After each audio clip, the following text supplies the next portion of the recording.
Nos últimos 8 anos, mais de 850 travestis e transexuais foram mortos no Brasil, o que torna o país líder no ranking mundial de assassinatos de transexuais e transgêneros.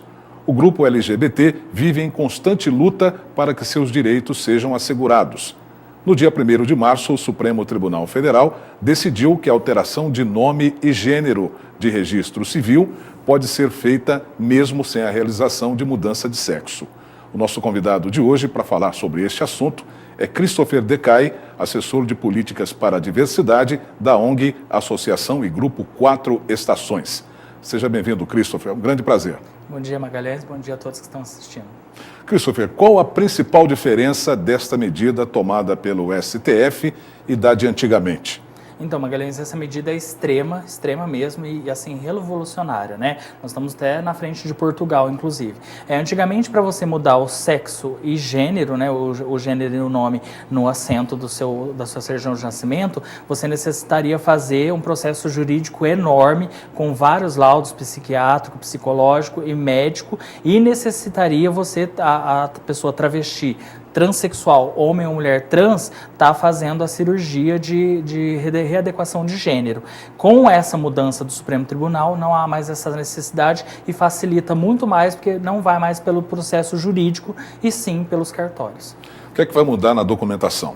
Vai mudar na documentação... Além do nome. Sim, vai mudar o nome, né, o pré-nome e só. Não pode mudar, né, o sobrenome, não pode acrescentar. Então, uma suposição que se a pessoa se chama Rodrigo Silva e ela se entende como Gabriela, né, ela vai colocar Gabriela Silva. Não há possibilidade também de colocar nomes muito artísticos, como Madonna, né, Cher, esses nomes assim. Mas nomes comuns mesmo do conhecimento da cidadania.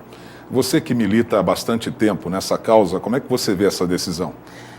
Eu acho que não só eu, como todo o movimento viu isso como passos larguíssimos nos direitos da população travesti e de homens e mulheres trans, um passo enorme de reconhecimento de direitos, de garantia de respeito, e eu acho que assim o Brasil deu um passo muito grande. Hoje o Portugal já tinha essa lei, mas necessitava de laudos. Hoje o Brasil aceita essa lei, assume, né, o Supremo Tribunal aceita essa lei, viu através de uma nova visão, uma visão de empatia, de respeito, de dignidade, que não necessita nem do laudo.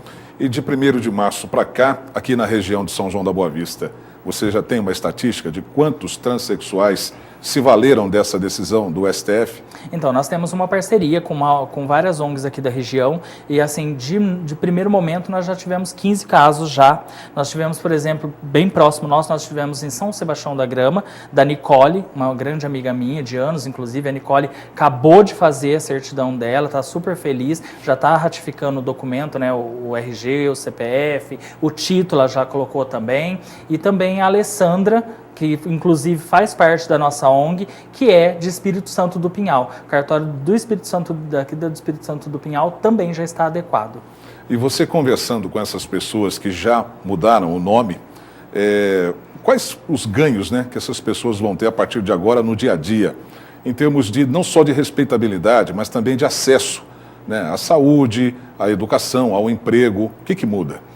Tudo isso, né, Magalhães? Assim, a felicidade dessas pessoas são extremas mesmo. Você pode ver, uma amiga minha mesmo, ao tirar a sua certidão, assentar novamente a certidão de nascimento com o nome dela, que ela se reconhece, a população da cidade dela reconhece ela saiu chorando. É uma emoção muito grande para eles e para elas, porque vão ser tratados de forma coerente, certa, pelo gênero seu, utilizar um banheiro que é o banheiro normal delas, né?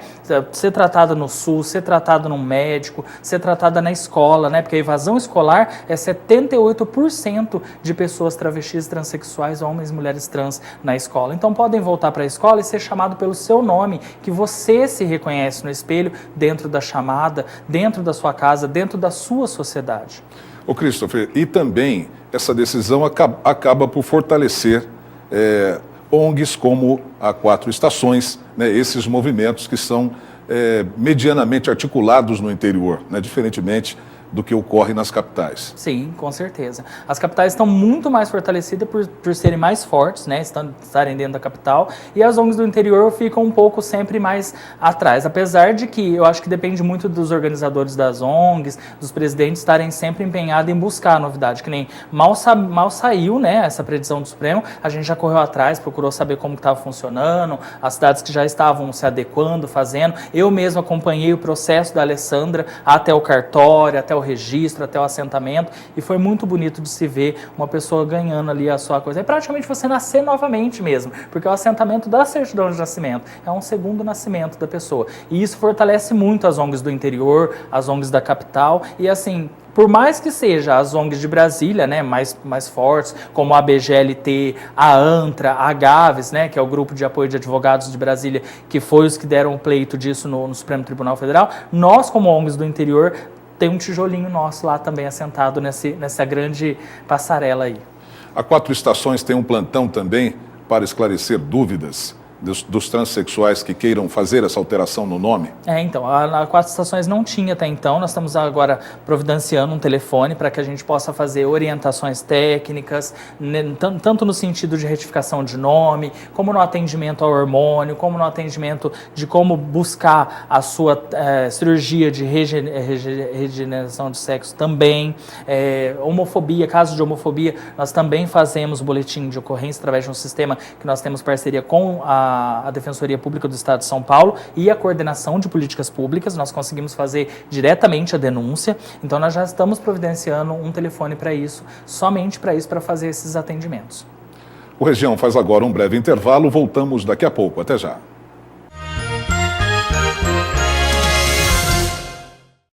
Estamos de volta aqui no Região, hoje com a presença de Christopher Decay. Ele é assessor de políticas para a diversidade da ONG Associação e Grupo Quatro Estações. Ele está repercutindo a decisão do Supremo Tribunal Federal do dia 1º de março, que permite alteração do nome de gênero no registro civil. Christopher, agora falemos um pouco sobre a condição dessas pessoas e também da dificuldade que a sociedade tem para entender, né, as diferenças entre transexuais, transgêneros e travestis. Quais são as principais diferenças? As diferenças.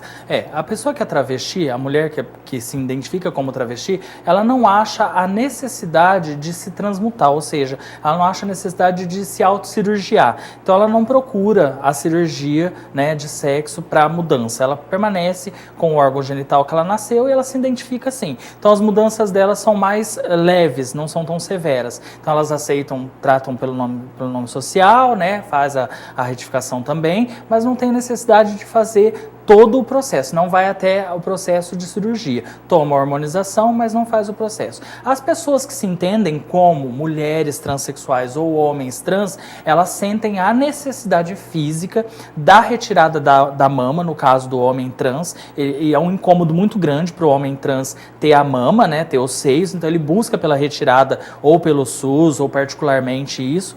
E a pessoa que é travesti, que é transexual, que se vê como mulher trans, ela busca pela cirurgia de readequação genital, que seria fazer uma neovagina, que a gente chama, que é chamada pelo SUS, que aí é um processo que ela vai entrar no SUS, demora mais ou menos de 3 a 4 anos, ela vai fazer essa adequação genital nela.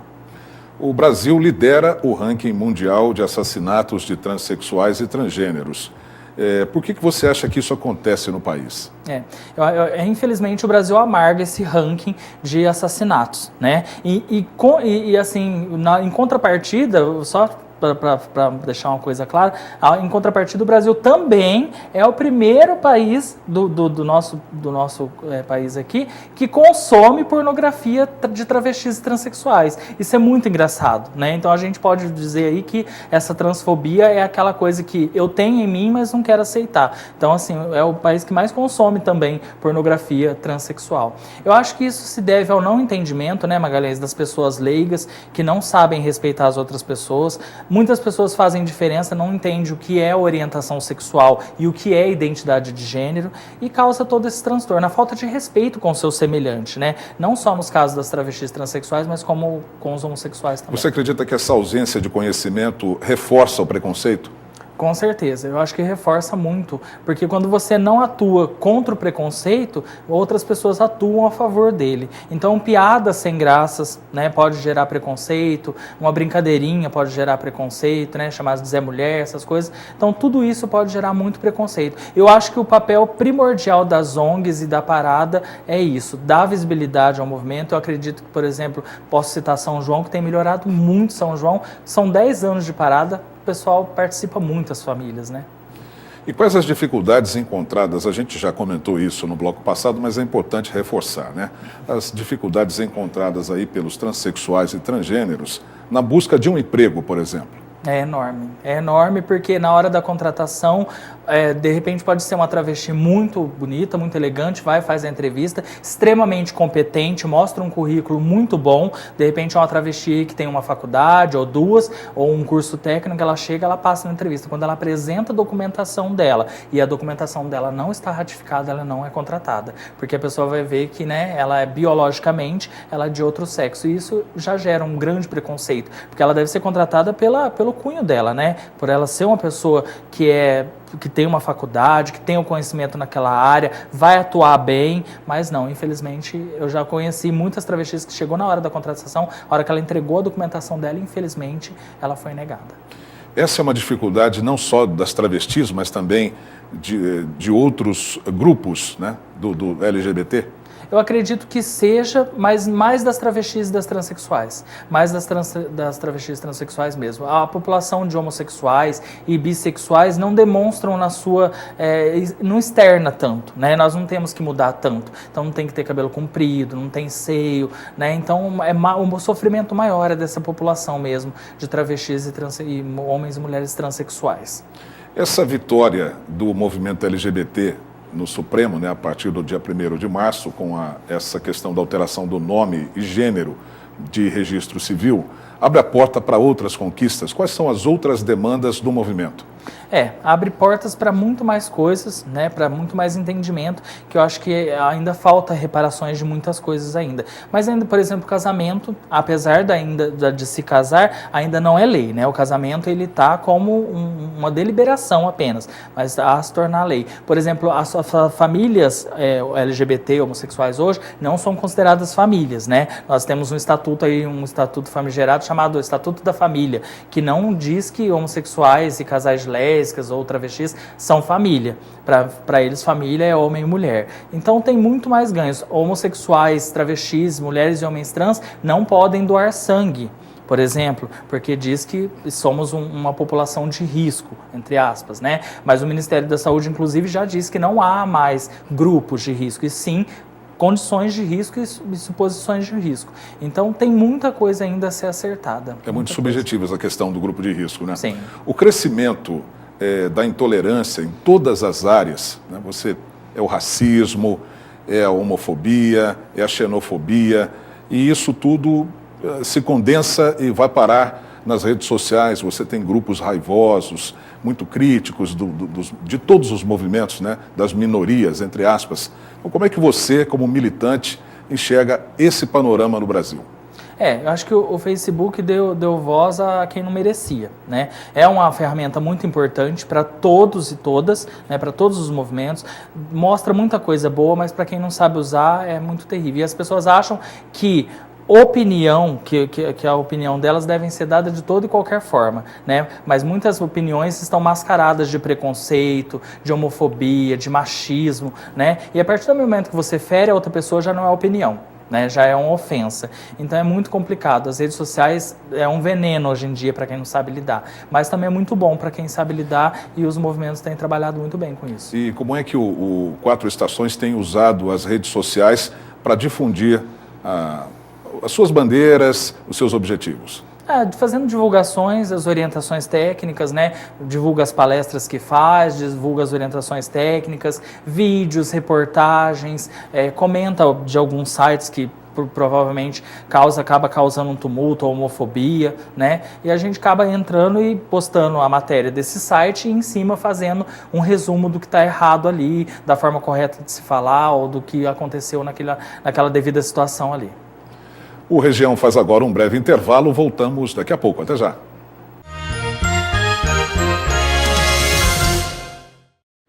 Estamos de volta aqui no Região, hoje com a presença de Christopher Decay. Ele é assessor de políticas para a diversidade da ONG Associação e Grupo 4 Estações. Ô Christopher, algumas cidades aqui da nossa região, algumas cidades da região de Campinas, né, na nossa macro-região, têm estabelecido o Conselho Municipal LGBT. E por que a gente tem tanta dificuldade em criar esses conselhos em cidades menores? Um pouco da dificuldade é não ter ONG na cidade, né? Isso tem que ser pleiteado pelo movimento social, pedido porque pela própria publicidade não vão pedir. Então, algumas grandes cidades que já têm grandes ONGs já foram pedidos, pautados. Para se ter um conselho é necessário ter um vereador ou uma vereadora que apoie e encabeçar o projeto, ou levar até o executivo, né? Que é o nosso caso que a gente levou para uma vereadora que é apoiadora nossa, que é a Patrícia Teixeira Magalhães, grande apoiadora nossa. Então, essas cidades ainda estão engatinhando com o conselho, como São Carlos, por exemplo, ainda não tem, mas já está pleiteando também. Arthur Nogueira também está pleiteando, Mojimirim também está pleiteando e está em discussão ainda esse projeto do Conselho Municipal. E até que ponto a instituição de um conselho LGBT empodera o movimento? Empodera bastante porque é uma forma de você estar mais em contato com o poder público, principalmente com as áreas, as autarquias, né, de saúde, a educação, a segurança pública, a assistência social e todas as outras formas, porque você tem uma facilidade maior de fazer as discussões do que está passando de problemática para a área LGBT, né, como por exemplo, no caso da educação, a dispersão das travestis transexuais que saem da escola, então você pode conversar melhor no departamento de educação, a segurança pública, falar sobre a forma correta da abordagem para as pessoas travestis transexuais, todas essas questões. Um importante instrumento de diálogo, então, da comunidade LGBT com o poder constituído. O conselho seria um reverberador dessas demandas. Sim. Seria um reverberador, seria um orientador para a prefeitura, mostrando as leis que já existem, estadual e federal, né, pleiteando leis municipais, como por exemplo a lei que a gente já tem aqui desde 2015, que é a do nome social. Então esse conselho, ele traz muita coisa boa, não onera a prefeitura, né, não traz gasto, só traz essa repercussão de discussões, de discutir, ainda abrir espaço ainda para que a sociedade também conheça. Né? Porque é algo que é público, a pessoa que não precisa ser lésbica, gay ou travesti ou transexual para participar do conselho, ela vai participar das reuniões abertamente. Ô Christopher, vocês já estão aí há 10 anos, né, com a ONG. Quais são os principais resultados, conquistas nessa década de trabalho? Então, são 10 anos com muito trabalho. Nós tivemos vários seminários de educação, mais de 5 seminários de educação voltado para a orientação técnica, para os professores, coordenadores e diretoria, principalmente para as cidades aqui da região, porque São João tem a diretoria regional de ensino. Nós tivemos leis aprovadas, né, através de vereadores apoiadores nossos em Espírito Santo Pinhal, em Mojimirim, que é a ONG também trabalha na região, em São João também, né? Orientações técnicas na saúde, na segurança pública, na assistência social, apoiando e ajudando alguns adolescentes, jovens e adolescentes, com as reuniões que a gente faz. Então a ONG trabalhou muito nesses 10 anos e a gente cresceu bastante. E a Parada, eu acho que ela fez o trabalho dela, que foi divulgar, dar a Parada seria um marco, né, do trabalho, da divulgação da ONG 4 Estações? Com certeza. A Parada, ela é um outdoor grande, né, nesses 10 anos. Ela veio aumentando, da primeira até a 9ª do ano passado, ela veio aumentando muito, trouxe muitas famílias que eu tenho certeza que antes não entendiam o que era ser gay, o que era ser trans, e tinha um preconceito, não conheciam, porque é aquilo, é o preconceito. Eu não tenho conceito daquilo porque eu não conheço. E foram na Parada e viram que é muito legal, muito divertido, e que a Parada traz informações de saúde também. Ô Christopher, quem quiser mais informações a respeito da alteração de nome e gênero de registro civil, tem um telefone da ONG, um contato? Tem um telefone. Nós estamos com um telefone agora para atender essas orientações, essas perguntas, dúvidas, que é o 981 13 40 29. Pode repetir? Posso. 981 13 40 29. É um telefone novo, que também é o WhatsApp da ONG. Quem não quiser ligar pode estar mandando uma mensagem também, esclarecendo as dúvidas de como fazer a ratificação de nome, como pode estar fazendo boletim de ocorrência se sofrer homofobia verbal ou física, e a gente dá todas as orientações. Muito obrigado pela sua presença. Muito obrigado, Magalhães. E o Região vai ficando por aqui. Obrigado pela sua companhia e até o nosso próximo programa.